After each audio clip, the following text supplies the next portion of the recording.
The porcelain vase, an antique, a wedding gift from my own grandmother, shattered against the fireplace, its shards scattering like icy accusations across the polished hardwood floor. My hand, trembling with a fury I hadn't known I still possessed, still hung in the air, the echo of the impact ringing in my ears. "Get out!" I screamed, my voice raw, hoarse from hours of desperate pleading that had escalated into this explosive confrontation. This wasn't some calm discussion. This was a war, waged in the very living room where I'd once cradled my babies, where Christmas mornings had burst with laughter and love. Michael recoiled, his face twisted in a sneer, a shocking mask of contempt I barely recognized. "You old fool! You really think you can stop us?" He gestured wildly at Brenda, who stood smirking by the doorway, her arms crossed, enjoying the spectacle of my unraveling. The betrayal, sharp and sudden, pierced through my heart like 1,000 tiny needles. My own son, the boy I'd nursed through fevers, the man I'd sacrificed everything for, was looking at me like I was a stranger, an obstacle to be removed. This was a true story of resilience, one I never thought I'd live to tell. "Stop you!" My voice rose, thin and reedy but laced with a newfound steel. "Stop you from taking everything I've built? From stealing my home, my life?" The very air crackled with the tension, thick enough to choke on. Brenda, ever the quiet manipulator, finally stepped forward, her voice dripping with mock concern. "Mama Elara, we're just trying to help you. You're not well. You can't manage this big house anymore. It's for your own good." Her words were like venom, wrapped in a sugary coating, a twisted form of relationship advice coming from the very person orchestrating my downfall. My gaze locked with hers, a silent challenge passing between us. Her eyes, usually so demure, held a cold, calculating glint, a mirror of the dark family secrets that were now spilling into the open. This wasn't about my well-being. It was about greed, pure and undiluted. It was about their desire to shed what they so cruelly called dead weight, to discard me like a broken toy. This was turning into one of those betrayal stories you only read about, but it was my life, unfolding in devastating real time. "My bags are outside, Mama. Don't make this harder than it has to be." Michael's voice was flat, devoid of emotion, a chilling contrast to the raging storm inside me. My heart hammered against my ribs, a drumbeat of panic and outrage. Outside? They had already packed my things, already made the decision. They hadn't even bothered to tell me until this moment, springing their cruel plan like a trap. This wasn't just a confrontation. It was an eviction, a forceful removal from the life I had known. A surge of protective anger, hot and fierce, coursed through my veins. This wasn't just my house. It was my sanctuary, the repository of every memory, every joy, every sorrow I had ever known. It was the last tangible link to my beloved husband, to the life we had painstakingly built together. To let them take it, to simply walk away, would be to erase not just my present but my past, my very identity. This was a survival story, one where the stakes were higher than just property. "You won't get away with this." I spat, my voice shaking with raw emotion. My eyes darted around the room, searching for anything, any small sign of the decency I once thought they possessed. There was none. Only cold, calculating faces intent on their prize. This was the epitome of family revenge stories, except in this moment, I was the one being wronged, the one seeking justice against my own flesh and blood. My mind raced, trying to find a way out, a loophole, anything to stop this nightmare. Brenda scoffed, a brittle, dismissive sound. "Oh, Mama Elara, you have nothing. No money, no power. We've taken care of everything. The papers are all signed." She waved a stack of documents in her hand, a triumphant smirk playing on her lips. The sight of those papers, the symbol of their perceived victory, fueled the fire in my gut. They thought they had tied up every loose end, every detail. They thought I was beaten, defeated, an easy mark. They couldn't have been more wrong. I saw it then, a tiny flicker of something on the very top document she held, a name, faded and almost invisible, peeking out from beneath her thumb. It was my name. My heart leaped, a sudden exhilarating jolt of hope in the midst of despair. They were so arrogant, so careless in their victory. They had overlooked one crucial detail, one legal fact that would unravel their entire wicked scheme. This grandmother takes revenge story was about to get very interesting. "You forgot something, didn't you?" I whispered, a slow, dangerous smile spreading across my face, a smile that must have chilled them to the bone. Their faces, once triumphant, now registered a flicker of confusion, a hint of unease. They exchanged glances, a subtle shift in their carefully constructed composure. This was a true story with a twist, and they were about to be on the receiving end of a very unpleasant surprise. The fight was far from over. This wasn't just about reclaiming a house. It was about reclaiming my dignity, my spirit, my very right to exist on my own terms. They had pushed me to the brink, stripped me of everything but the clothes on my back and the memories in my heart.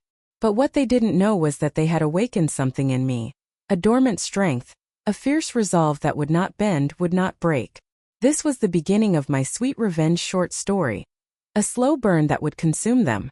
The sound of Michael's voice, rising in a desperate plea for me to just leave, was the last thing I heard before I turned and walked toward the open door. My steps were steady now, resolute. I clutched the thin coat they'd thrown at me, my fingers brushing against the fabric of the bag, holding the few items they hadn't managed to strip from me. They had left me on the road with nothing, believing they had won. But what they had forgotten, what they had so arrogantly dismissed, was the very foundation upon which their supposed victory rested. The house deed still had my name at the top.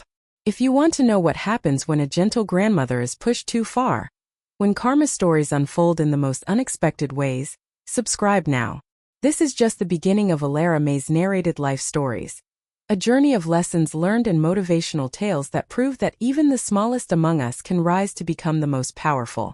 The shock of that confrontation, the sting of their words and actions, propelled me back through the years, forcing me to confront the comfortable lies I told myself. They called me dead weight. But I was the foundation they built their lives upon. My mind, reeling from the immediate fight, began to sift through the memories, uncovering the subtle shifts, the ignored warning signs that led me to that shattered vase and their cruel faces. This wasn't a sudden storm. It was a slow-growing cancer, festering beneath layers of family dinners and holiday cheer. After my beloved Thomas passed, the weight of everything settled onto my shoulders, heavy and undeniable. The mortgage, the endless stream of bills, the needs of growing children. It all became mine. Michael was just starting college then, full of big dreams, and Sarah was still in high school talking about art school. David, my youngest, was just a quiet boy who loved to read. I loved them fiercely, and I wanted to give them everything Thomas and I had planned. So, I took on extra shifts at the nursing home. I cleaned bedpans, bathed the infirm, and scrubbed floors until my back screamed and my hands ached with arthritis. Every single penny I earned went into this house, into their education, into keeping our family afloat. My own needs became secondary, then tertiary, then almost non-existent. I didn't mind, not really. Their future was my reward. Their success was my joy. I remember one particularly harsh winter. The furnace went out. Michael, always dramatic, bundled up and complained endlessly. I wrapped myself in 3 sweaters, heated water on the stove for sponge baths, and silently endured, just to make sure every available dime went to replacing the furnace and keeping them warm. I never bought new clothes for myself, my shoes were always worn, and a vacation was a luxury I couldn't even dream of. They saw my sacrifices, I think, but they never truly understood the depth of what I gave up. They just accepted it like it was my duty, an endless well of provision they were entitled to. My daughter Sarah moved away for college and never really came back. She sent cards, sometimes with a little money tucked inside, but her visits grew rarer and rarer. She had her own life, she said, her own family to focus on. I understood, of course, but a part of me always yearned for her presence, for her to see the burden I carried. I missed her bright laugh, her artistic spirit.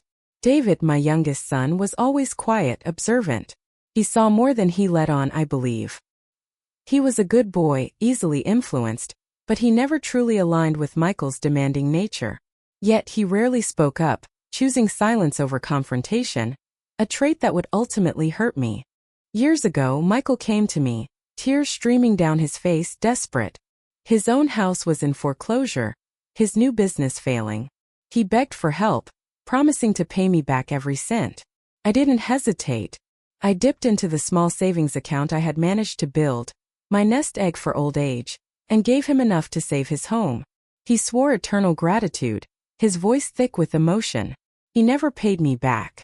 Not a dime. But at the time I didn't hold it against him. He was my son struggling. I believed in family and helping your own, no matter the cost.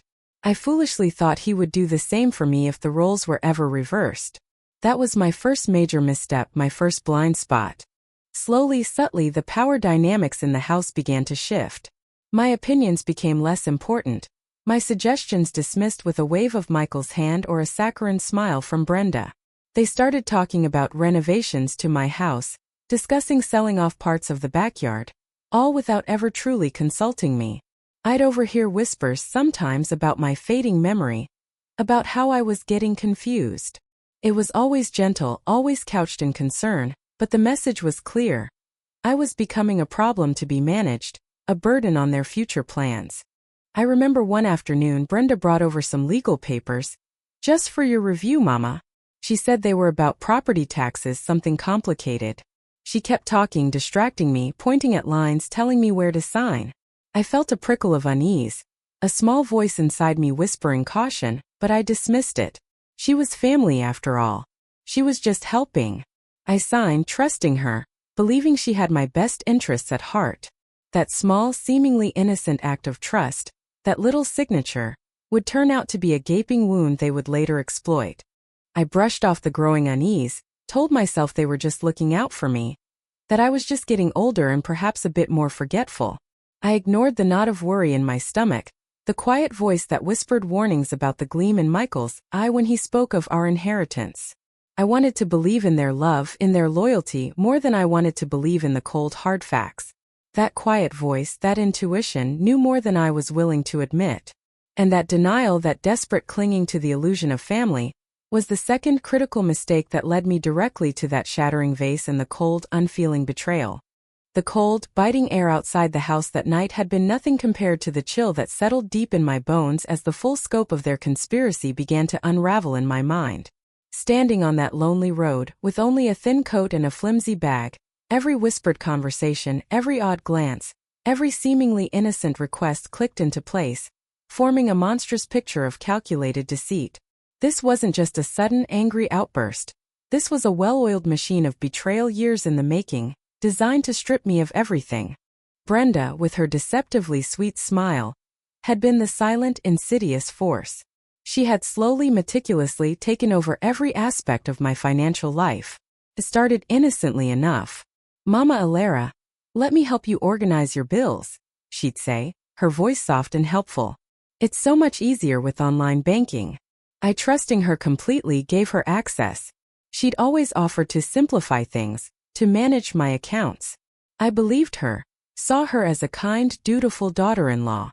But behind that helpful facade, she was systematically siphoning off my pension checks, draining my savings, and even taking out small loans in my name, all while assuring me everything was fine, that my money was secure. The numbers on my bank statements dwindled, but she always had a ready explanation. Market fluctuations, new bank fees, just a misunderstanding. I wanted to believe her, so I did. Then there was Cousin James, the smooth-talking lawyer. He'd always been a charming fixture at family gatherings, his jokes hearty, his advice seemingly sound. He helped me with property taxes, with some old boundary disputes, always reassuring me he was safeguarding my interests. He brought documents for me to sign, explaining complex legal jargon away with a wave of his hand and a comforting smile. "Just routine paperwork, Mama Elara," he'd say. "Nothing to worry your pretty head about." I trusted him because he was family, because he was a professional. He wasn't just a blind helper. He was their co-conspirator, an architect of my legal dispossession. He provided the framework for their theft, guiding them through every loophole, every legal maneuver needed to slowly but surely erode my ownership. The betrayal extended even into the sacred halls of our church. Mrs. Gable from the Ladies' Auxiliary, a woman I had shared countless potlucks and prayer meetings with, began subtly spreading rumors. "Poor Elara Mae," I'd overhear her whisper. "She's just not herself lately, a bit confused." Or, "Her memory isn't what it used to be. It's a good thing Michael and Brenda are taking care of everything." These seemingly innocent remarks weren't just gossip. They were a deliberate campaign to paint me as senile, to isolate me, to make it easier for them to execute their plan without question or intervention from concerned neighbors. It created a narrative in the community that I was losing my grip, that my family was just doing what was best for me. The dread in my chest tightened with each replayed memory, each agonizing realization. The kindness of a ride to the doctor that turned into a subtle interrogation about my will. The helpful suggestion to put Brenda's name on my utility bills for convenience. Effectively transferring control of my household accounts. The way Michael would always interrupt me when I tried to explain something, dismissing my thoughts as rambling or illogical. They were laying the groundwork, brick by cold brick, to build a wall around me, to make me powerless, to ensure no one would believe me if I tried to speak out. I remember one night waking in a cold sweat, a creeping sense of unease washing over me. I tried to dismiss it, to tell myself I was being paranoid, just an old woman's worries. But the feeling persisted, a constant, nagging itch beneath my skin. I tried to talk to Michael about my concerns, about the money dwindling faster than it should, about some strange legal notices I received. He simply patted my hand, smiled dismissively, and said, "Don't worry, Mama. Everything's under control. Just relax." And I foolishly let myself be lulled into a false sense of security, wanting so desperately to believe my son. The biggest gut punch came when I remembered a specific conversation, about a year ago. Michael had offhandedly mentioned needing some documents for a family trust. He'd presented a thick stack of papers, all marked with confusing legal jargon, and pointed exactly where I needed to sign.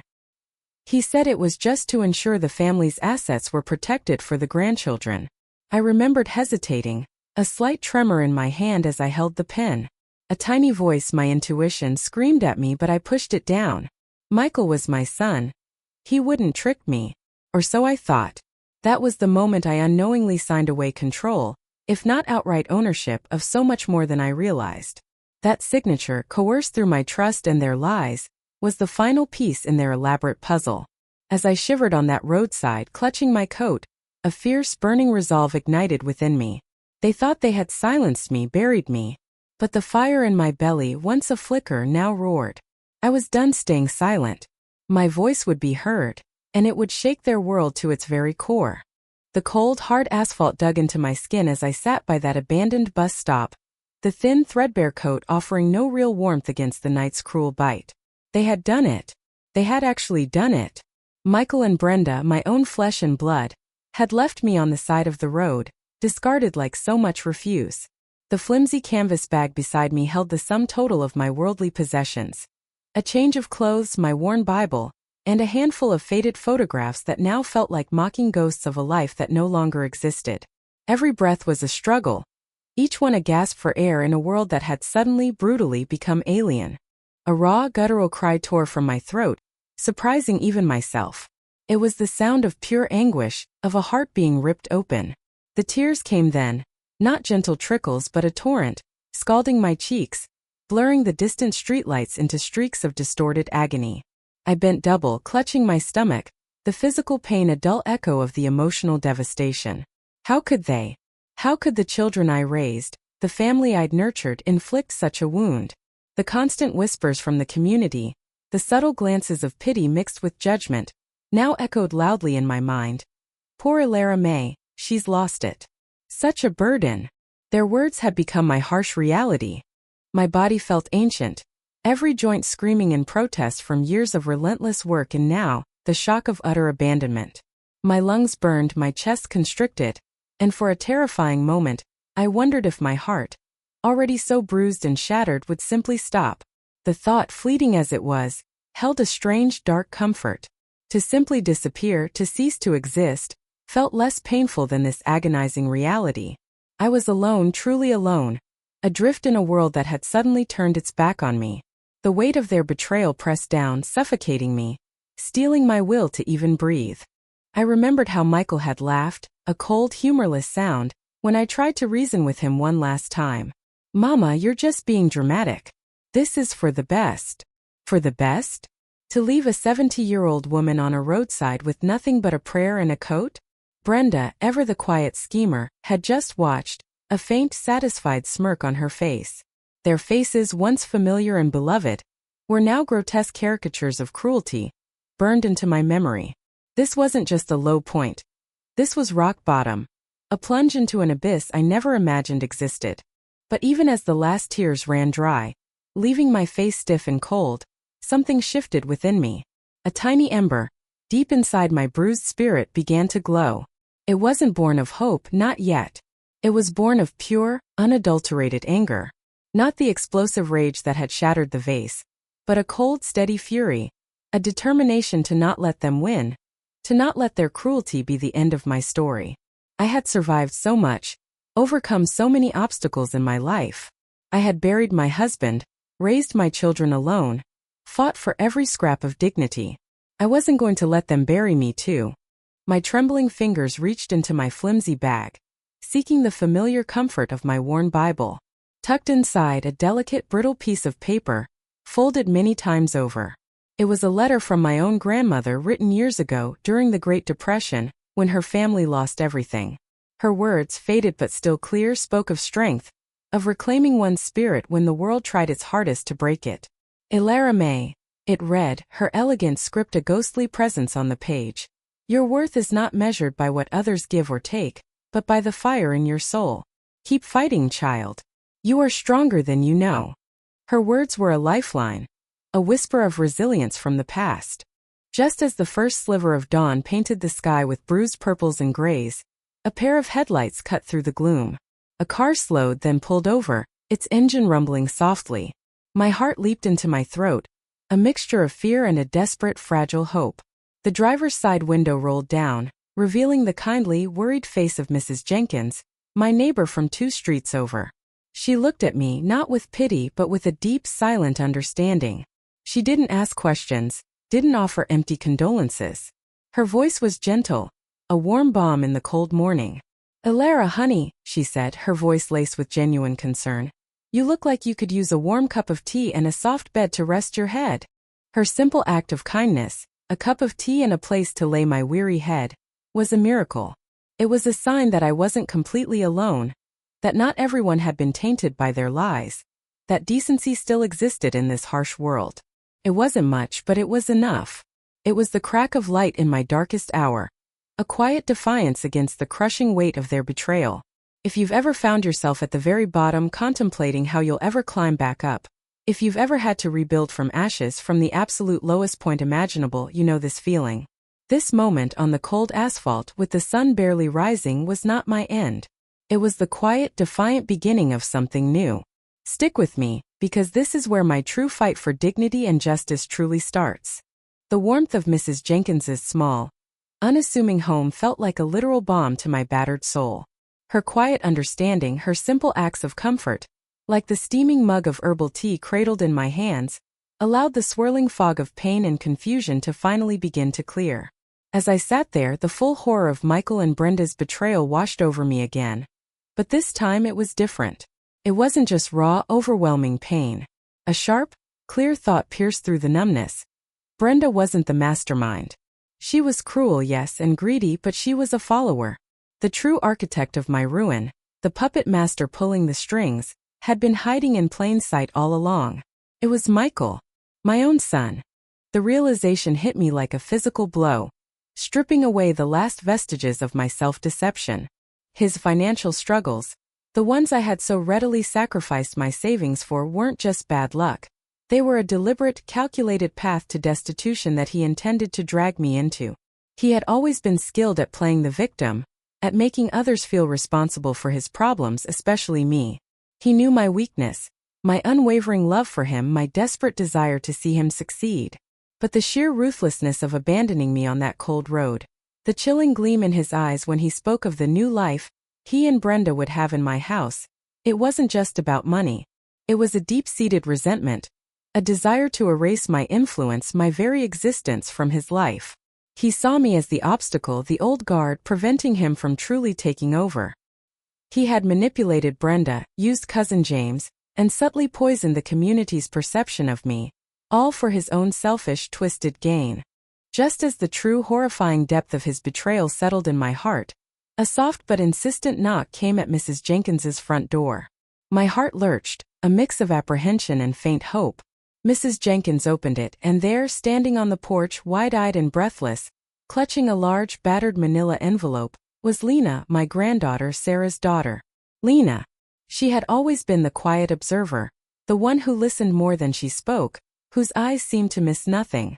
She had spent so many summers with me in this very house, knew its every creak and groan, knew my routines, my habits, my heart. Lena stepped inside, her gaze immediately finding mine.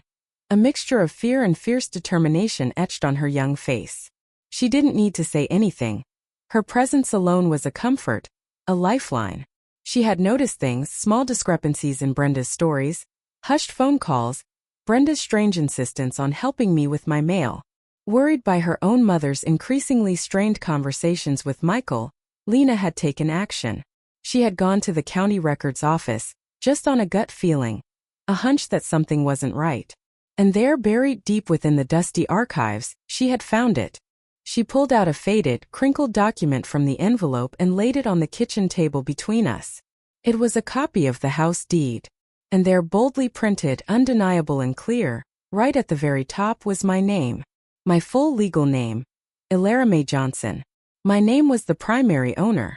Their names, Michael and Brenda, were listed, yes, but as secondary or tertiary, dependent on my primary ownership. It was a legal loophole, a critical oversight they'd either overlooked in their greed or dismissed as insignificant in their arrogance. The very top line, the one that truly mattered, belonged to me. A thrill, cold and electrifying, shot through me, chasing away the last lingering chill of despair. The pieces of the puzzle clicked into place with a resounding thunk. The original deed, signed decades ago when Thomas and I first bought the house, explicitly stipulated that any transfer of primary ownership required my explicit, witnessed consent. They had tried to trick me into signing new documents, yes, those papers Brenda had given me to review, but I had refused, sensing something was wrong, even if I couldn't put my finger on it. They had forged my signature on other minor documents, yes, to control finances, but not on the original deed that held the true power, the actual title to the house. They couldn't. It would have required a level of forgery, and a series of complex legal maneuvers they either couldn't achieve or didn't bother with, believing they had already won. Lena, my quiet, underestimated Lena, had given me the key. The tears I'd shed on the roadside, the despair that had threatened to consume me, were now replaced by a burning, unshakable resolve. The victim, the dead weight, was no more. The meek, gentle grandmother they thought they had discarded was gone. Elara Mae Johnson was coming back, and she was coming for what was rightfully hers. This wasn't just about a house anymore. It was about justice, about proving that even a quiet old woman, once discarded, could rise from the ashes and reclaim her life. It was a promise, whispered to myself and to the silent witnesses in the room. I was no longer a victim. I was a force, and they had just made their biggest mistake. The game was about to change, and this time I was playing to win. The shift was palpable, a change in the very air around me. The old Elara Mae, the one who deferred and hoped for the best, had vanished into the cold night air where they had left me. In her place stood a woman forged in the fires of betrayal, tempered by a quiet, burning resolve.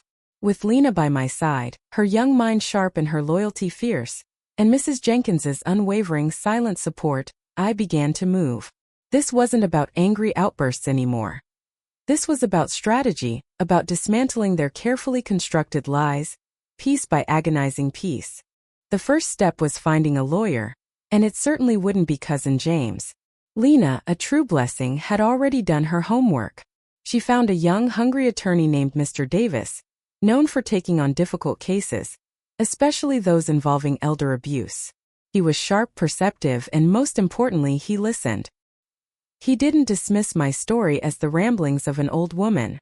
As I recounted the tale of betrayal, laying out the documents Lena had retrieved, the original deed, the manipulated bank statements, the thinly veiled threats Michael had made, his brow furrowed deeper and deeper. He saw the systematic fraud, the cruel intent, the calculated precision of their scheme. And then he saw the house deed, the very one Lena had found. His eyes widened, a slow, determined smile spreading across his face. "Mrs. Johnson," he said, his voice quiet but firm. "They made a critical, irreversible error." The first blow landed silently, a legal notice delivered to Michael and Brenda, informing them of my intent to reclaim immediate possession of my property, citing the original, undisputed deed. They scoffed, of course. Michael called me, his voice a venomous hiss, accusing me of being senile, of hallucinating, of trying to ruin his life. He threatened me, warned me that I'd regret this, that I was biting the hand that had supposedly fed me. But his threats, once so intimidating, now felt hollow, like the bluster of a cornered animal. I simply listened, a calm resolve settling over me. Their arrogance was their weakness, and I intended to exploit it. Next, Mr. Davis, with my full blessing, helped me file an official police report for financial elder abuse. This wasn't just about getting my house back. It was about exposing the truth, about seeking justice for a crime that reached far beyond property lines. Detective Reyes, a kind but no-nonsense woman, was assigned to my case. She started asking questions quietly at first, then more pointedly. She talked to neighbors, to members of our church community. The very rumors Mrs. Gable had spread about my forgetfulness now began to work against Michael and Brenda. People remembered their sudden increase in wealth, the brand new car, the lavish renovations they were making to their house. The subtle whispers in the community, once aimed at me, now turned towards them, a growing hum of suspicion. Brenda, who had always thrived on appearing sweet, innocent, and helpful, began to unravel under the pressure. She was completely caught off guard by the legal action, by the police involvement, by the community's sudden shift in perception. Her carefully constructed facade started to crack, then shatter. I heard through Mrs. Jenkins, who had an ear to the ground, that Brenda was snapping at Michael, accusing him of mismanaging the takeover, of not anticipating my fight. Their alliance, built on a shaky foundation of greed and deceit, was already showing deep, irreparable cracks. The pressure was getting to them exactly as I had planned. And then came the moment that truly solidified my power, the moment they realized their house of cards was crumbling. Mr. Davis, with Detective Reyes's unwavering support and the irrefutable evidence of the deed, obtained a court order. It was a formal order for Michael and Brenda to vacate the premises within 72 hours, pending the full legal review of the deed and all related financial records. It wasn't a final judgment on the fraud yet, but it was the key to my home. When the sheriff's deputies arrived at my house, the house they thought was theirs, the home they had so cruelly evicted me from, Michael and Brenda finally understood the enormity of their mistake. I watched from Mrs. Jenkins's car across the street, Lena's hand warm in mine. The color drained from Michael's face as he read the order handed to him by the stern-faced deputy. Brenda started to shout, then to sob, her carefully maintained composure crumbling into a frantic mess. For the first time I saw it clearly in Michael's eyes, fear. Pure, un'adulterated terror. He finally realized who he was truly dealing with. He thought he was playing chess, but I was playing a deeper game, one he didn't even know existed. Their faces, contorted with shock and disbelief, were etched into my memory, a powerful affirmation that the reckoning had not just begun. It was already underway, and it was glorious. The air in that courtroom was thick with anticipation, a heavy quiet that seemed to vibrate with every person's held breath. This wasn't just about a house anymore. It was about dignity, about proving that a quiet old woman, once discarded and dismissed, could rise from the ashes of betrayal. Michael and Brenda sat at the defense table, their faces pale and drawn, their usual arrogance replaced by a visible, gnawing fear. Cousin James, their lawyer, looked increasingly flustered, his usual smooth, confident demeanor replaced by nervous fidgeting and desperate whispers to his clients. He knew, just as I knew, that their carefully constructed lies were crumbling. When Mr. Davis called my name, I walked to the witness stand with a steady gait, my head held high. My voice, usually soft, resonated clearly through the courtroom as I swore to tell the truth, the whole truth and nothing but the truth. I recounted every detail, every subtle manipulation, every blatant betrayal. I spoke of the endless hours I'd worked, the sacrifices I'd made, the deep, abiding love I had poured into that home and into them, my children. I didn't raise my voice, didn't resort to theatrics or tears. My story, plain, unadorned, and delivered with quiet conviction, was more powerful than any shouted accusation could have been. Lena sat in the front row, her hand clasped tightly in Mrs. Jenkins's, her eyes shining with quiet pride, a silent witness to my fight. Mr. Davis, my lawyer, was masterful. He presented the evidence methodically, piece by undeniable piece. The original house deed, indisputable and legally binding, showed my name, Elara Mae Johnson, as the sole primary owner. Then came the forged loan documents, the meticulously documented records of the money drained from my pension, the hidden bank accounts Brenda had set up in my name. He called witness after witness. Mrs. Gable, who, racked with guilt and shame, tearfully admitted to spreading rumors about my confusion under Brenda's constant prodding. Then came David, my younger son, who, with a trembling voice, corroborated parts of my account, admitting he had been too afraid to speak up sooner, too intimidated by Michael. His testimony, though difficult for him, was a crucial crack in their wall of lies. The tension in the room reached its breaking point when the judge, a stern but fair woman, finally turned her gaze to Michael. "Mr. Johnson," she said, her voice cutting through the silence, "can you explain to this court why, if this house was truly yours, Mrs. Johnson's name remains the sole primary owner on the original deed, despite the subsequent attempts to alter financial documents?" Michael stammered, tried to deflect, blamed clerical errors and misunderstandings. He tried to throw Brenda under the bus, claiming she handled all the paperwork. But he had no real answer, no logical explanation that could stand up to the irrefutable evidence. Then Brenda, usually so composed and calculating, finally snapped. She leapt from her seat, her face contorted with a mixture of rage and desperation. "She was supposed to be gone," she shrieked, her voice echoing through the stunned courtroom. "She was supposed to just disappear. We did everything he told us to." She pointed a trembling finger at Michael, then back at me. In her fury, she began confessing to manipulating the finances, to planning the eviction, even to forging my signature on various minor documents, all under Michael's constant pressure and direction. "You were just dead weight, Mama Elara, holding us back," she screamed, her eyes wild, her carefully constructed facade completely shattered into a million pieces. A stunned hush fell over the courtroom. Her outburst, a raw, unfiltered admission of their cruel scheme and the cold calculation behind it, sealed their fate. The judge, her face grim, banged her gavel sharply, the sound like a gunshot in the silent room. She delivered her verdict, her voice firm and unwavering. The house was legally and unequivocally mine. Furthermore, Michael and Brenda were to be charged with elder abuse, financial fraud, and a host of other serious offenses, based on their admitted actions and the overwhelming evidence presented. As the bailiffs moved in to lead them away, Michael's eyes met mine across the courtroom.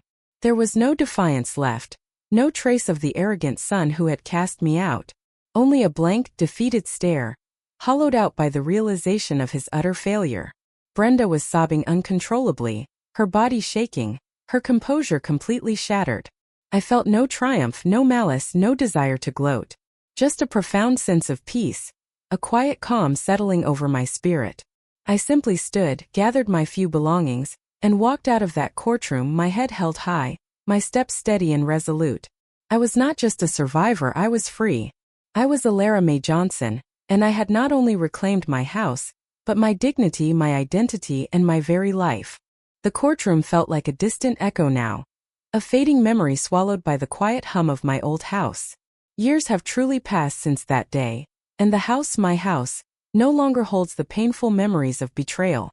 Instead, it vibrates with a different kind of energy, a warmth born of renewed purpose and a quiet triumph. I chose not to sell it. With Lena's brilliant mind, a small community grant she helped us secure, and the generous hands of volunteers, we transformed it into Elara's Haven. It's a transitional home now, a safe harbor for older adults who have experienced elder abuse or been left without a place to go. It's a place where they can heal, rebuild, and reclaim their dignity just like I did. Michael and Brenda faced the full force of their actions. Michael received a significant prison sentence for his role in the financial fraud and elder abuse. Justice, though slow, was unyielding. Brenda, due to her emotional courtroom confession and a plea deal, received a lesser sentence but still served time.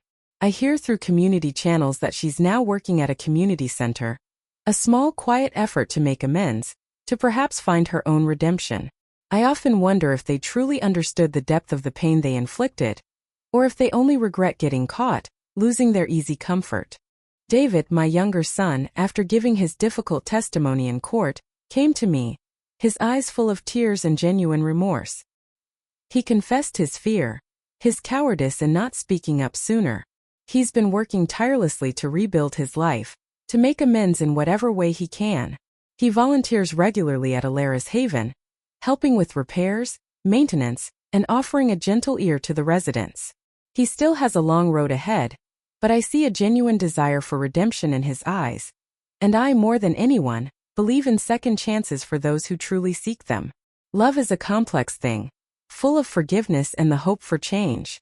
Lena, my quiet ally, my unexpected hero, now lives with me here at the Haven. She's studying social work, her passion ignited by what we went through, by the injustice she witnessed. She helps me run Elara's Haven, her quiet strength and unwavering compassion, a beacon of hope for every resident who walks through our doors. We spend evenings on the porch swing, the same porch where I used to watch my own children play, talking about our day, sharing stories, planning for the future. The house, once a symbol of my profound loss and deepest pain, is now a testament to resilience, a vibrant place where others can find healing and chart their own path back to worth. My journey taught me more than any book ever could. It taught me that survival isn't just about living through a hardship. It's about choosing your worth every single day, even when the world tries to tell you you have none. It's about standing firm in your truth, even when everyone around you is trying to bury it under a mountain of lies. It's about understanding that kindness can be a weapon against cruelty, and that sometimes, silence can be a shield to protect your spirit. But true power, I've learned, lies in finding your voice and using it for justice, not just for yourself, but for others who can't speak for themselves. The pain of that betrayal will never completely vanish, but it has transformed. It has become wisdom, a deep empathy for others who have suffered.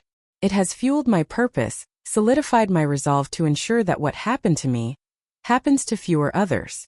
I am Elara Mae Johnson, a survivor, a grandmother, a fighter, and now a guardian of hope. My life is a testament that even when family abandons you, even when you're left with nothing but a coat and a bag, you are never truly without worth. Your story matters. It always has and it always will. If you're a survivor, if you've ever had to fight for your peace, for your very existence, if you've walked through fire and found your way back, you know what I mean? If my real-life stories resonated with you, if these fascinating moving tales have given you pause, if you're looking for motivational tales and exciting narratives that highlight lessons learned the hard way, then I invite you to join me. Subscribe now, share this video. Your story matters too.